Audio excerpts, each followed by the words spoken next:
नमो तस्स भगवतो अरहतो सम्मा संबुद्धस्स। नमो तस्स भगवतो अरहतो सम्मा संबुद्धस्स।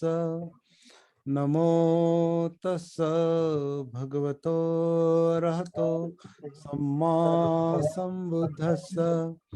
बुद्धं धम्मं संघं नमस्सामि।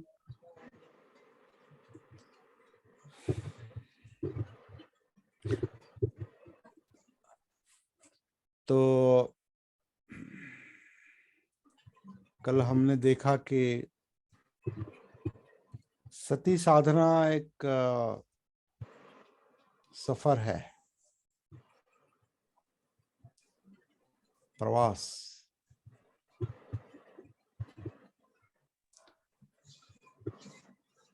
क्योंकि सती गतिशील है, सती एक गति है। क्योंकि जिसकी सती रखनी है, जिसका भान रखना है, जागृति रखनी है, वो सांस, काया, वेदना और चित्त और मनोविज्ञान, विचार प्रक्रिया और उससे संबंधित सब कुछ गतिशील है। सब गति है, इसलिए सती गति है। तो गति है मतलब एक तरह की सफर की तरह है, वो प्रवास है, जर्नी है। इसलिए जो मराठी किताब है उसमें एक हमारा चैप्टर है, जीवन की 3 गाथाओं में एक जो चैप्टर है उसका नाम जाणिवांचा प्रवास है। और हिंदी में उसे बौद्ध भ्रमण कहा है। बौद्ध का प्रवास है, वो बौद्ध भ्रमण है। तो सती प्रवास है, इसलिए सती से जो जो बोध होता है, सती से जो जो महसूस होता है, वो गतिशील है। और अभी इस समय आप महसूस कर सकते हैं कि हमारी सांस गति है।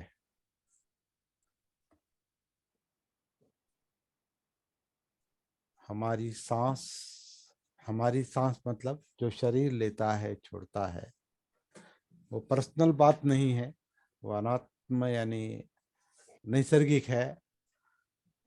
लेकिन कहने के लिए हम कहते हैं कि सांस जो है, हमारी सांस जो है, मतलब जो काया लेती है, काया छोड़ती है, वो गति है। वो स्थिति नहीं, कोई एक सांस मतलब आन और अपान कोई स्थिर बात नहीं, वो मूवमेंट है, हलचल है, जो इस समय चल रही है।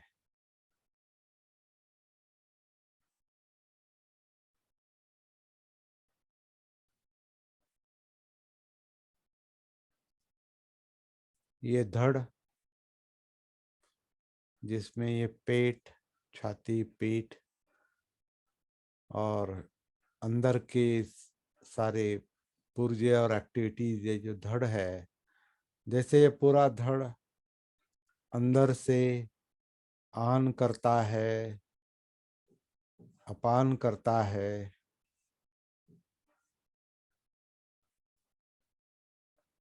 पेट पेट के अंदर जो डायफ्राम है, श्वास पटल जो है, छाती, पीठ, इनका जो आकुंचन प्रसरण चल रहा है,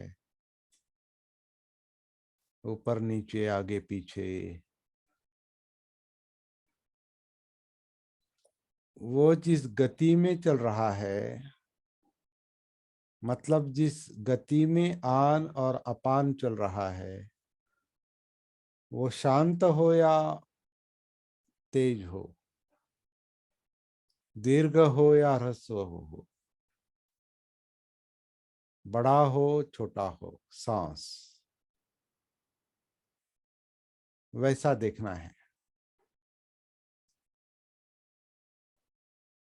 और मुख्य बात जो चर्चा कर रहे हैं हम अभी,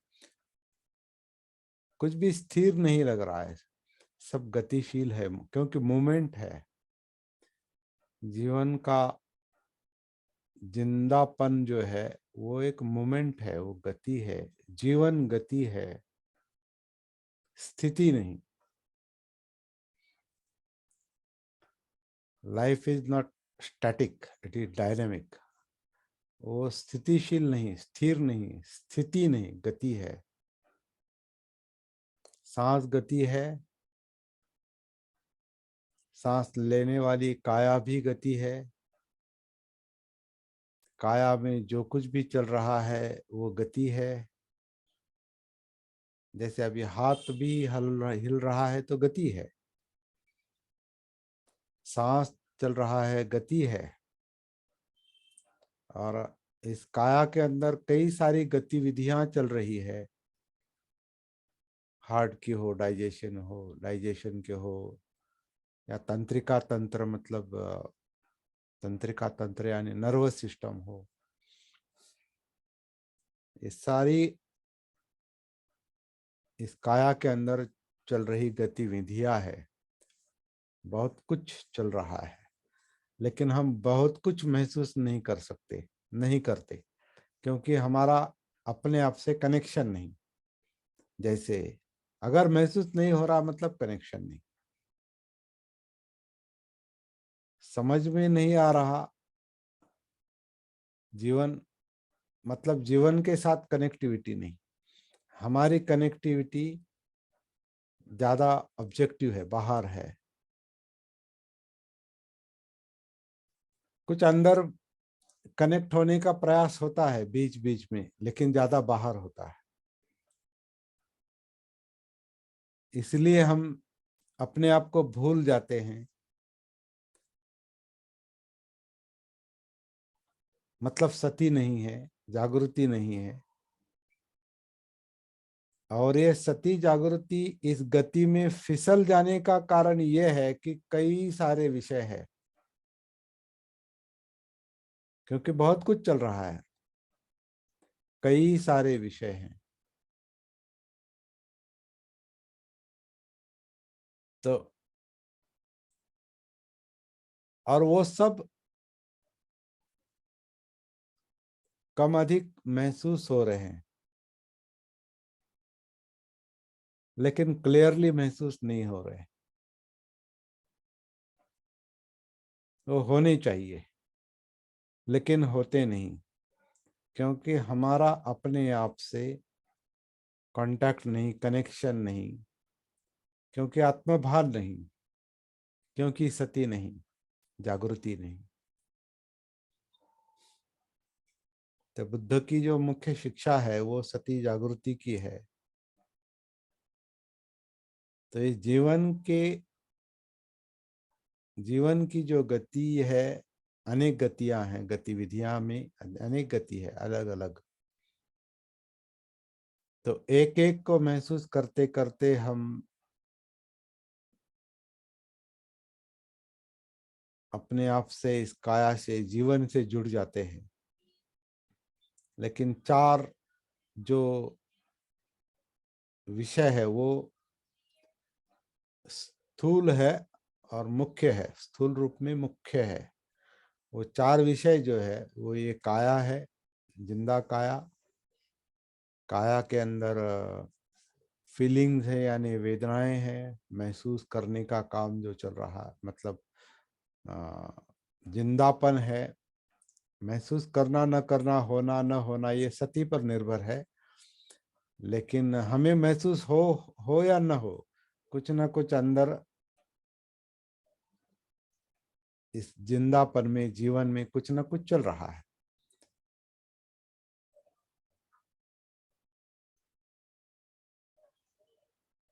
और खासकर इस वेदनाओं में जानिवा, इसमें मुख्यतः दो दो अनुभव आते हैं। एक तो सुख का आता है या दुख का आता है। जीवन में एक तो सुख है, या दुख है। लेकिन सुख स्वतंत्र नहीं।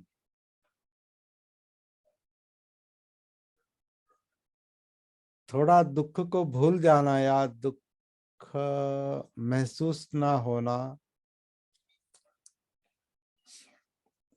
या दुख को छिपाना, दूसरे विषय में मन को लगाना, सुख देने वाले, आनंद देने वाले, वहां थोड़ा आनंद मिलता है। लेकिन आनंद आनंद के, सुख के पीछे भी दुख छिपा है।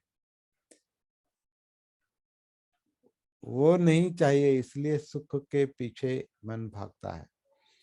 तो ये सुख दुख की वेदनाएं जो है वो मेन एक प्रॉब्लम भी है और सॉल्यूशन भी है। वही प्रॉब्लम है, वही सॉल्यूशन है, वही प्रश्न है, वही उत्तर है, वही समस्या है, वही निवारण है। क्योंकि वही दुख है, वही दुख निवारण है, निरोध है, मुक्ति भी है। तो ये दूसरा जो मुख्य हिस्सा है अपने जीवन का, ये बहुत इम्पोर्टेंट है, वेदना।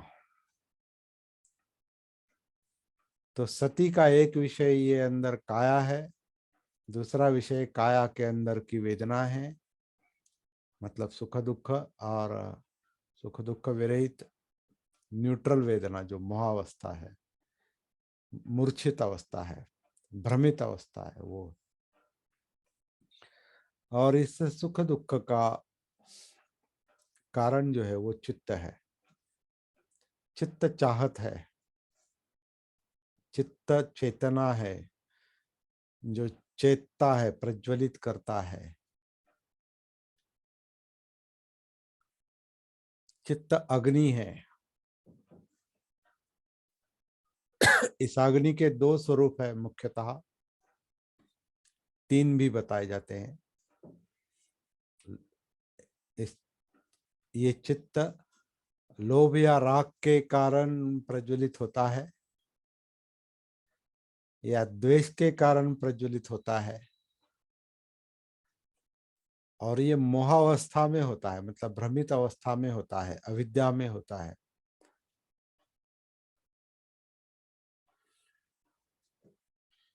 तो चित्त चित्त अग्नि मतलब लोभाग्नि और द्वेषाग्नि, और मोहाग्नि भी कहते हैं।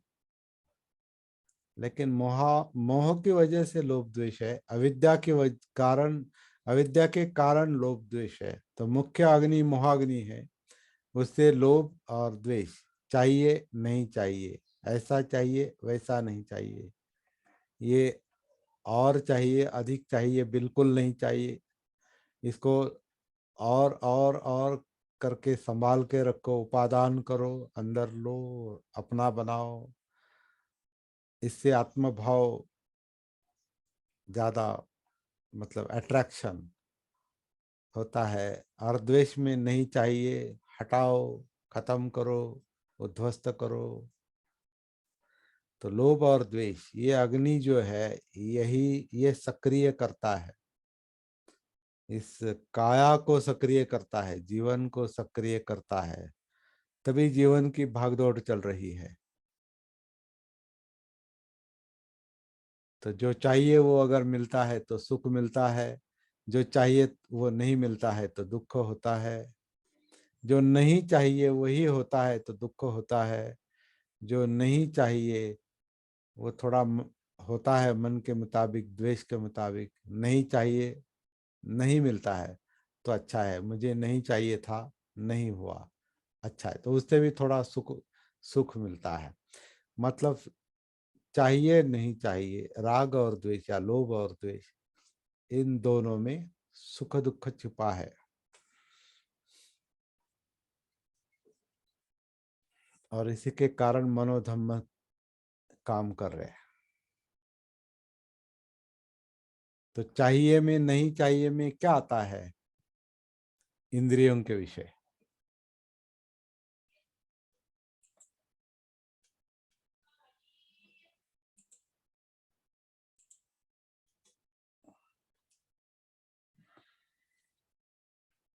चाहिए और नहीं चाहिए में क्या आता है? इंद्रियों के विषय, क्योंकि आंखें जो देखती है वो चाहिए, कान जो सुनते हैं वो चाहिए या नहीं चाहिए, आंखें जो देखती है चाहिए नहीं चाहिए, गंध, स्वाद, स्पर्श, विचार चाहिए नहीं चाहिए। तो चित्त जो है, एक तो इंद्रियों के विषय से लेकर प्रज्वलित होता है, या चित्त की इच्छाएं, संस्कार, पहले संस्कार वो इंद्रियों को सक्रिय करते हैं।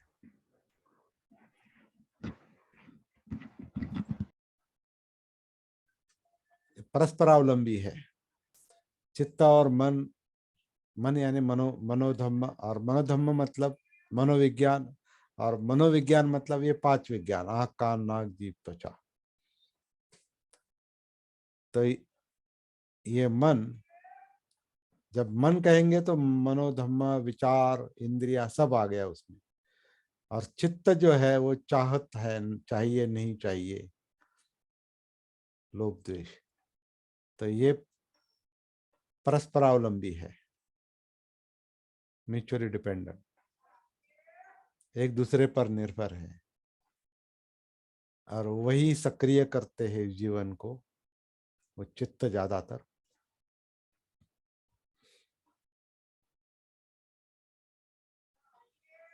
और उसका परिणाम सुख दुख है, और वो सब इस काया में है।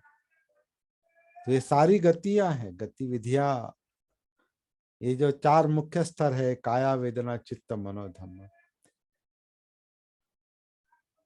इनकी सती होनी चाहिए, इनकी जागृति होनी चाहिए। जागृति के विषय हैं ये, मतलब जीवन का भान, जीवन की जागृति मतलब चार विषयों की जागृति, सती। इसलिए कायानुसति, वेदनानुसति, चित्तानुसति, धम्मानुसति। धम्म मतलब मनोधम्म। और उसमें सब कुछ आता है, क्योंकि मन में जो विचार है वो पूरे जीवन में जो जो होता है, घटता है, वो सब शब्दों के रूप में, विचारों के रूप में हमें महसूस होता है। जो अभी बात चल रही है, शब्द जो आ रहे हैं, वह मनोधम्म की अभिव्यक्ति है। और मन में, विचारों में वो सब कुछ होता है जो हमारे जीवन से कनेक्टेड है, जीवन से कनेक्टेड है, मतलब इस काया से कनेक्टेड है। इस काया को, जो काया जो देखती है, उसका विश्लेषण चलता है, जो सुनाई देता है, सूंघा जाता है, चखा जाता है, स्पर्श, संस्कार, चित्त में क्या चल रहा है, वेदनाएं, वेदनाओं में क्या है, काया में क्या है, ये सांस है, ये आनापान है। तो ये सब शब्दों के रूप में जो आता है मनोधम्म के कारण। तो धम्म ही, धम्म, धम्म, धम्मानुसति, ओवरऑल कुल मिलाकर धम्मानुसति ही मुख्य काम है। लेकिन धम्मानुसति तक डायरेक्ट नहीं पहुंच सकते, इसलिए पहले काया में उतरना पड़ता है। और काया में उतरने के लिए, काया जो आन कर रही है, अपान कर रही है, नैसर्गिक रूप से सांस अंदर ले रही है, छोड़ रही है, उसके माध्यम से, उसके आधार से अंदर उतरना है। और ये पहला मुख्य काम है। और सती साधना की, इसे हम पहली लेवल मानते हैं। पहली लेवल, पहली लेवल सांस के आधार से काया में उतरना।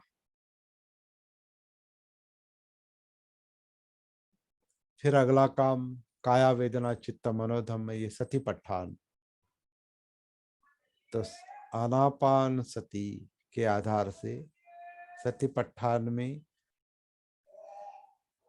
सफर करनी है, जर्नी, प्रवास, भ्रमण।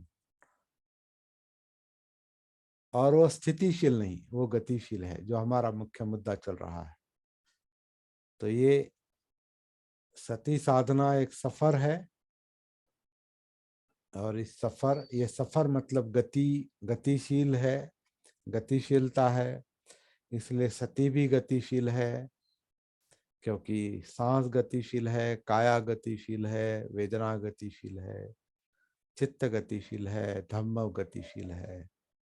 इसलिए सती गतिशील है। इसलिए इसका इसका ये ध्यान का विषय नहीं, ये जागृति का विषय है। ध्यान स्थिति का होता है, गति की सती होती है। स्थिति का ध्यान होता है, हो सकता है, और वो टेम्पररी होता है, क्योंकि कोई भी स्थितिशील नहीं है, सब गतिशील है, अनित्य है। गति मतलब अनित्य ही है, परिवर्तन है, प्रवाहित है, स्रोत है। इस स्रोत में उतरना मतलब श्रोतापन्न, ये पहला मकसद है। ये भी पहली लेवल कह सकते हैं, उस अर्थ से, पारंपरिक अर्थ से, श्रोतापन्न। आगे जो है सकृदागामी, अनागामी, अरहत अवस्था,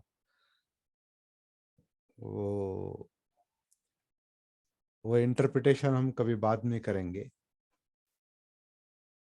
क्योंकि फिलहाल प्रैक्टिकली ये समझना जरूरी है अभी, साधना के तौर पर, कि अपने आप से कनेक्ट होना है, अंदर उतरना है। और ये गतिशील काम है,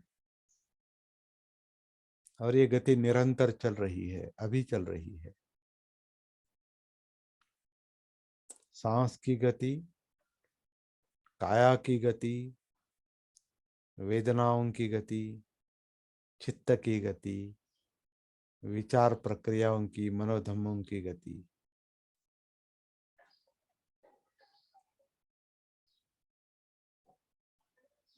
तो जैसे हम गाड़ी में बैठकर सफर करते हैं, उस तरह का ये काम है।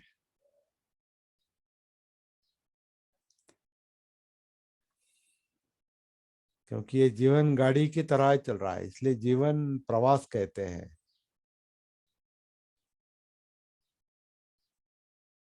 प्रवास है, लगता, ये स्थिर लगता है, क्योंकि जैसे हम, ऐसा लगता है कि हम बैठे हैं तो स्थिर है, एक ही घर में रह रहे तो स्थिर है, कुछ एक ही काम कर रहे तो सब स्थिर स्थिर है, एक ही गांव में रह रहे तो सब स्थिर है, एक ही शहर में रह रहे तो सब स्थिर है, एक ही देश में रह रहे तो सब स्थिर है, ऐसा लगता है सब स्थिर है। लेकिन वो स्थिरता टेम्पररी है।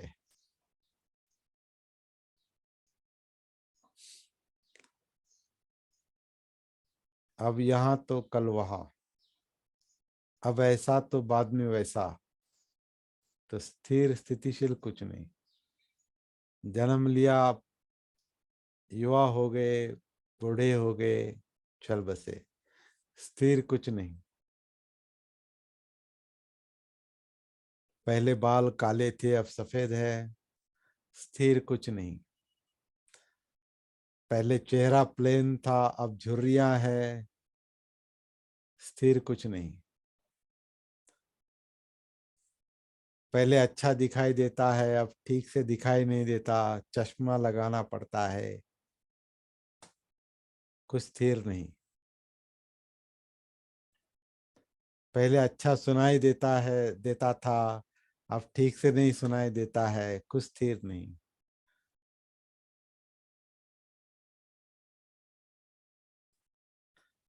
बचपन से अब तक के दांत अच्छे हैं, बाद में गिर जाएंगे, कुछ स्थिर नहीं।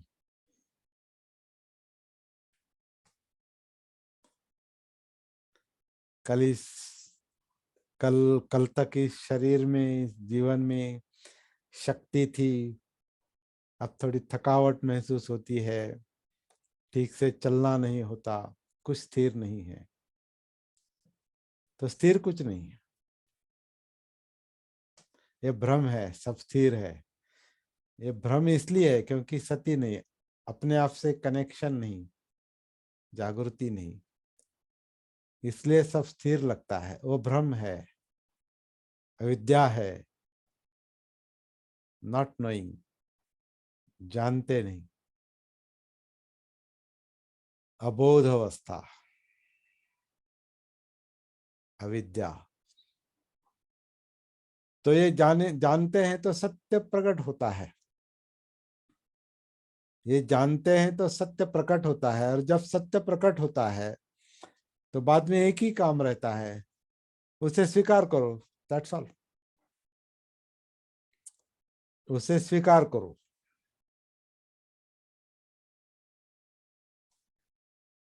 नहीं नहीं नहीं नहीं कहेंगे।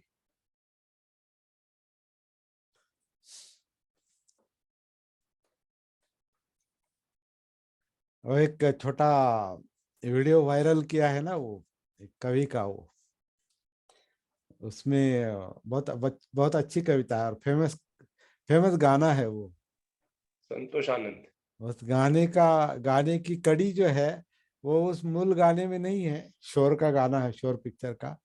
उस मूल इसमें नहीं है, लेकिन वो मूल कवि ने, संतोष आनंद ने वो कविता सुनाई, तो मुझे बहुत अच्छी लगी वो अपने विषय से संबंधित है, इसलिए सब बता रहा हूँ।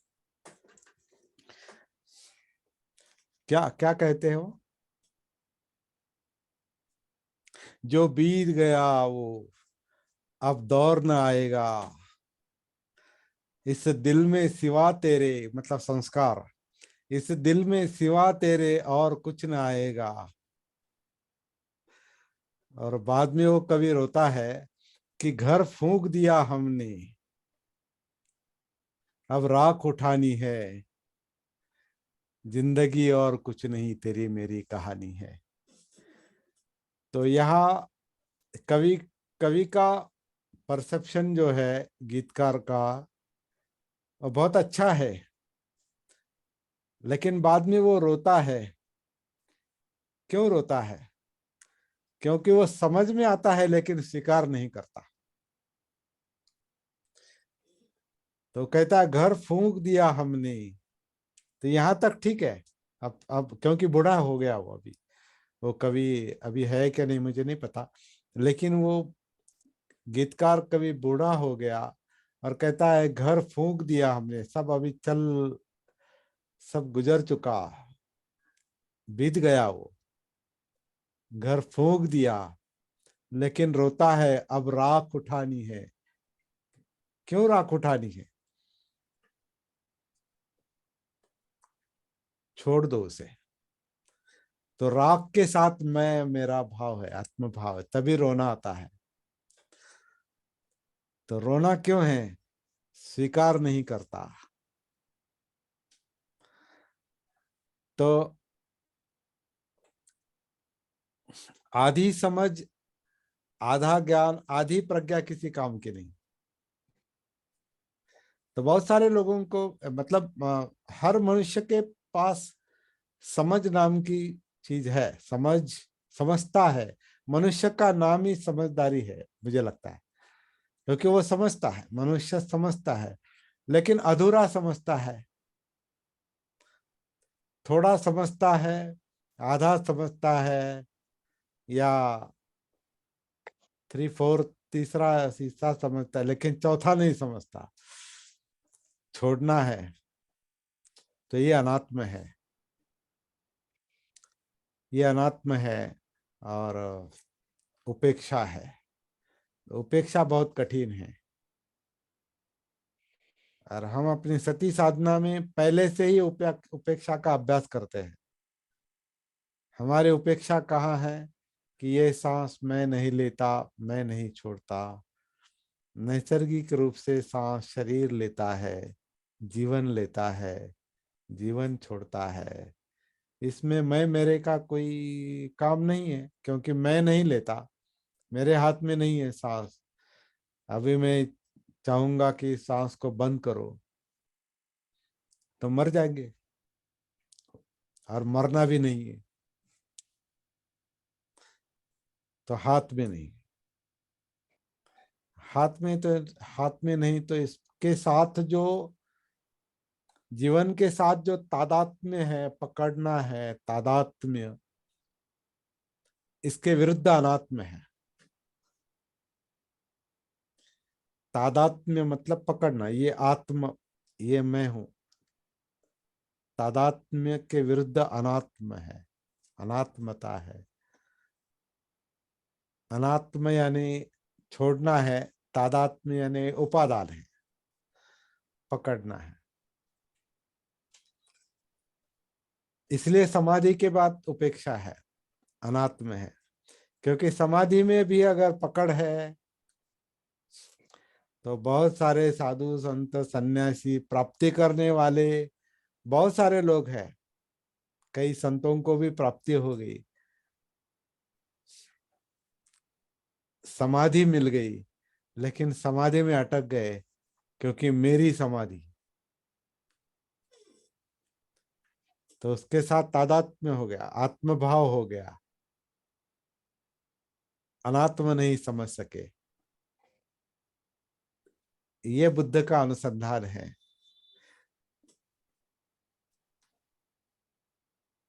छोड़ना बहुत कठिन है, और छोड़ना ही मुक्ति है, विमुक्ति है।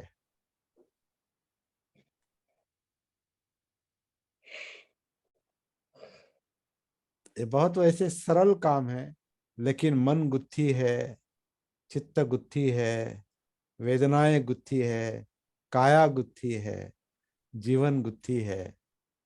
तो इसको समझना है तो सती के साथ, जागृति के साथ एक एक को समझना आवश्यक है। और यही काम हम कर रहे हैं, आप भी कर रहे होंगे ऐसा मैं मानता हूं। यहाँ हम ज्यादा प्रैक्टिकल बात करते हैं, लेकिन हर एक को अपनी अपनी प्रैक्टिस करनी है।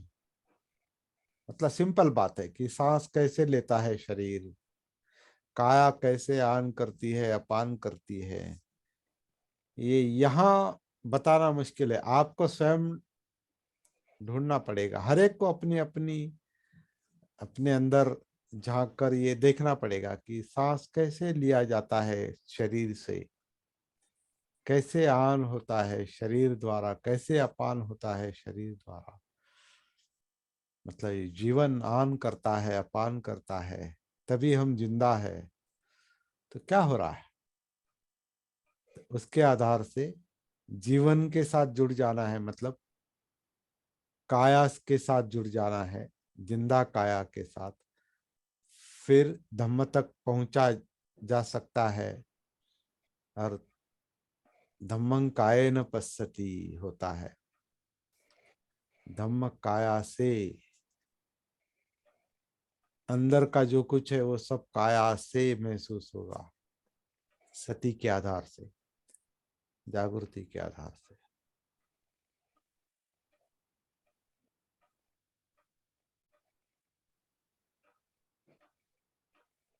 तो अंत में एक ही काम रह जाता है, मौन में चले जाओ, अंदर के मौन में चले जाओ और सती का काम करो। That's all, finish.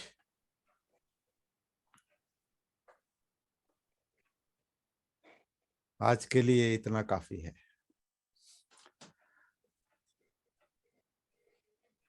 सती साधना सफर है और सफर गतिशील है। सती साधना का सफर गतिशील है, ये आज का टाइटल है हमारा। सती साधना का सफर गतिशील है। सांस गति है, काया गति है, वेदनाएं गति है, चित्त गति है, विचार प्रक्रिया मनोधम्म गति है, ये जीवन गति है।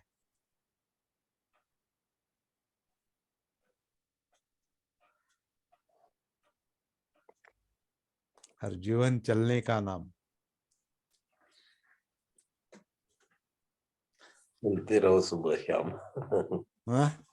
चलते रहो सुबह शाम। चलते रहो सुबह शाम, लेकिन सुबह शाम चलते नहीं, जीवन चल रहा है लेकिन हम नहीं चल रहे उसके साथ। वो सती है। जी सर, जी सर। जो बदलाव है वो समझ में नहीं आ रहा है ना, उसी में हाँ, अटके। वो चल रहा है, उसके साथ कनेक्शन नहीं, इसलिए वो समझ में नहीं आ रहा। वो स्थिति लगती है वो। तो और गुत्थी भी है, वो गुत्थी है, गुंता है, इसलिए चलना कठिन लगता है। लेकिन उसका अभ्यास करेंगे, प्रैक्टिस करेंगे, सीखेंगे। जैसे साइकिल चलाना सिखाता है, वो भी शुरू में कठिन लगता है, 100 बार गिरते हैं फिर भी साइकिल उठाते हैं, फिर उसकी गति में अपनी सती मिलाते हैं, अपनी उस गति में अपने आप को मिला देते हैं। ऐसा समझदारी ही ये मिला, काम है। एकदम सही है सर। समझदारी होती है तभी साइकिल चलानी आती। हाँ, तो वो बैलेंस का काम है। उस गति के साथ अपने आप को मिलाना मतलब बैलेंस करना। तो ये सती का काम भी जैसे जीवन के साथ चित्त को, मन को बैलेंस करना ही है। तभी वो अकंप अवस्था आती है, स्थित प्रज्ञ जो अवस्था आती है, चित्त की स्थिरता, मन की स्थिरता, वही जीवन के गति में एकरूप होके संतुलित चित्त को, मन को संतुलित करने का नहीं, होने का काम मैं वो स्वयं करता है, स्वयं होता है वो।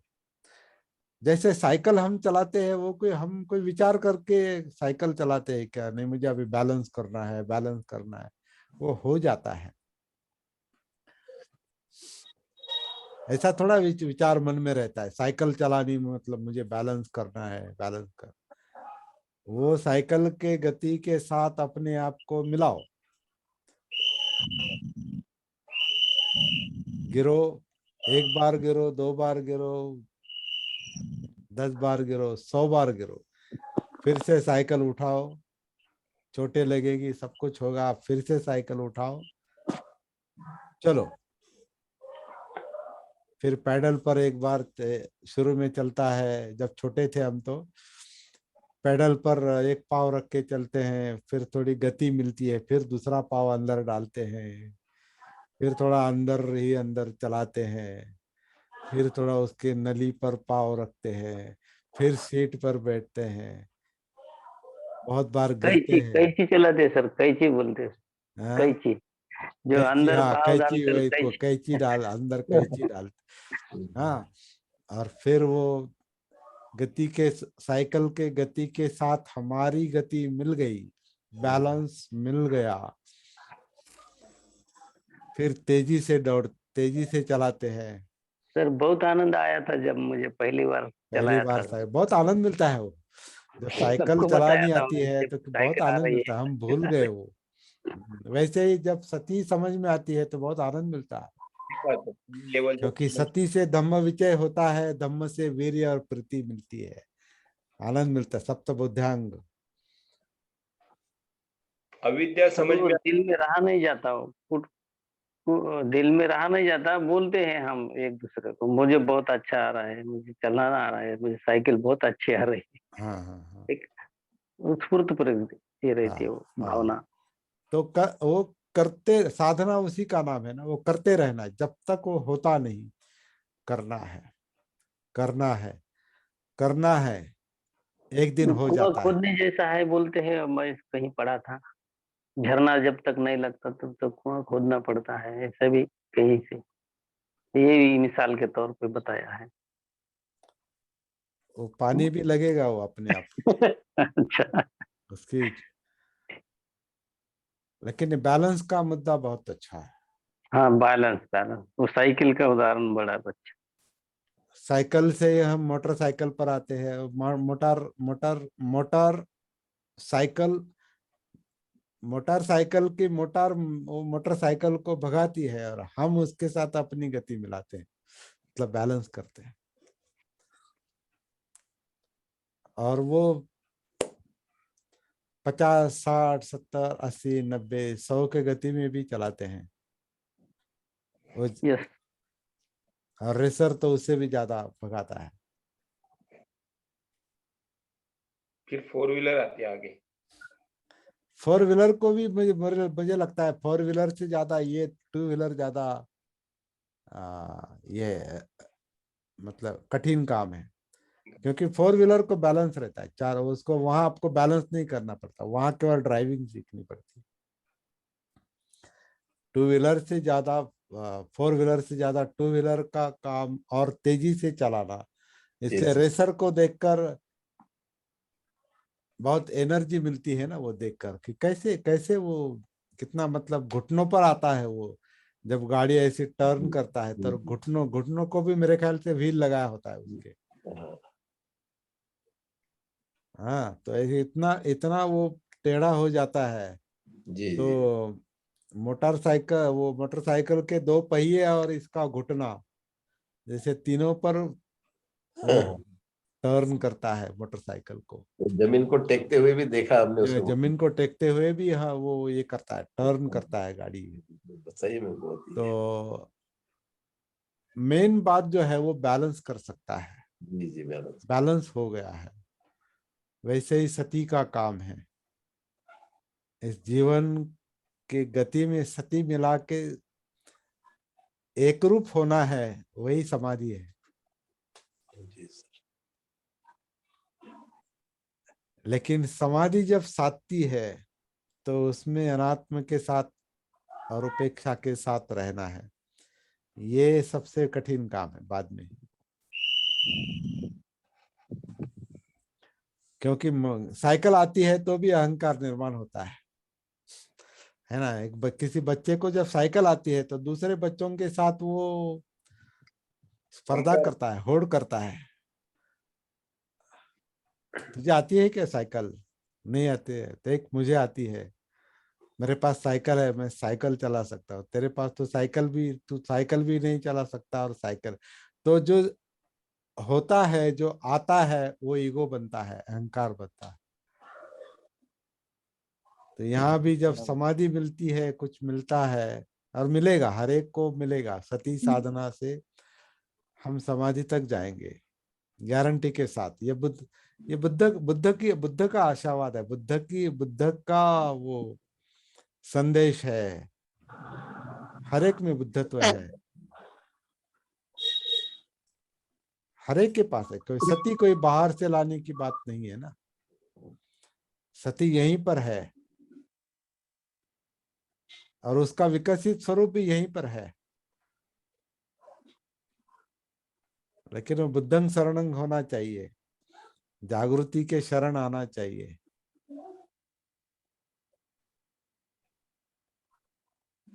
तो होगा वो काम। नहीं तो थोड़ा इधर थोड़ा उधर, थोड़ा अंदर और बहुत बाहर, थोड़ा अंदर बहुत बाहर, तो बाहर ही बहुत रहता है, अंदर मतलब बैलेंस नहीं करता वो, याद ही नहीं रहता है, भूल जाता है, अपने आप को भूल जाता है। चलो वो भी कई विषय होने के कारण मन को वो शुरू में होते जमता नहीं, वो होता नहीं उससे, लेकिन अंत में हो सकता है, हो सकता है दुख मुक्ति निब्बान मिल सकता है। तो संकल्प बनना चाहिए कि करेंगे करेंगे करेंगे। संकल्प तो सती साधना का संकल्प बनाना है।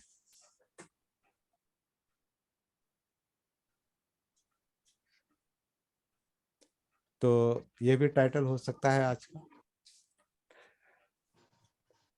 तो रुकते हैं आज यहाँ पर, मतलब मेरी ओर से मैं अभी खत्म करता हूँ। जी सर, जी सर, थैंक यू सर।